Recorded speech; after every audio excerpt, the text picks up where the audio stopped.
పందుల స్వప్న.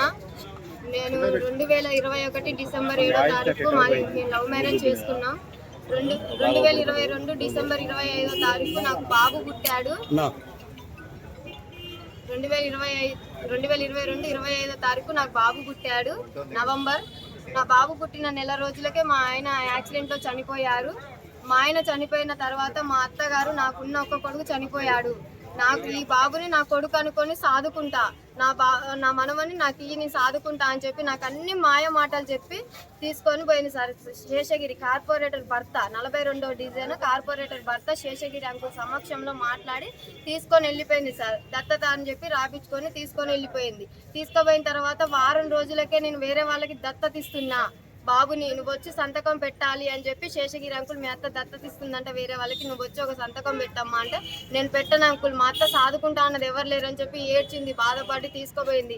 ఆమె సాదుకుంటా అని చెప్పి మళ్ళీ వేరే వాళ్ళకి దత్తతిస్తా అని అంటుంది.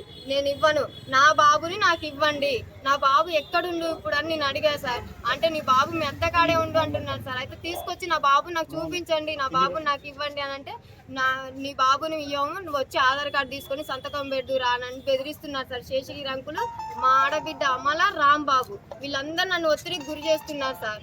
నీ సంతకం పెట్టను అని అంటే నువ్వు ఎందుకు పెట్టావు సంతకం, నువ్వు ఎట్లా పెట్టవో చూసుకుంటావు, నీ ఆడికి పోతావో పో, నీ 2,19,000 ఇయ్యం, నీ తాడు ఉంగరం కూడా ఇయ్యం, మేము ఇయ్యం, మాకు తెలియదు పో, నువ్వు ఆడికి పోతావు పో, నీ దిక్కున్న కాడు చెప్పుకో, ఆడపోయి పెట్టుకుంటావు పెట్టుకో అని చెప్పి శేషగిరి అంకులు మా ఆడబిడ్డ అమల, రాంబాబు వీళ్ళందరూ నన్ను ఇట్లా బెదిరిస్తున్నారు సార్. నెల 15 రోజులు అయింది సార్ నా బాబునిచ్చి.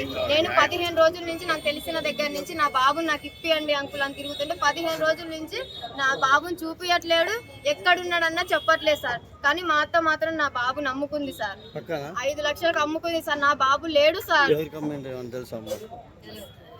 అది సిసిఎస్ ఆఫీస్ లో కంప్లైంట్ ఇచ్చా సార్.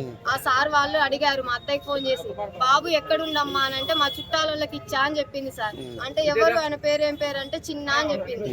మరి ఆయన ఫోన్ నెంబర్ ఉందా అని అంటే ఆయన ఫోన్ నెంబర్ లేదంటే, ఫోన్ నెంబర్ లేదు నువ్వు బాబుని ఎట్లా ఇచ్చావని సార్ వాళ్ళు అడిగారు సార్. అంటే ఎమ్మటే ఫోన్ కట్ చేసింది సార్, ఏం చెప్పకుండా. నా బాబు ఎక్కడుందో తెలియదు సార్, నా బాబుని మాత్రం నాకు ఇప్పించండి సార్ మీరు, నా బాబు నాకు కావాలి.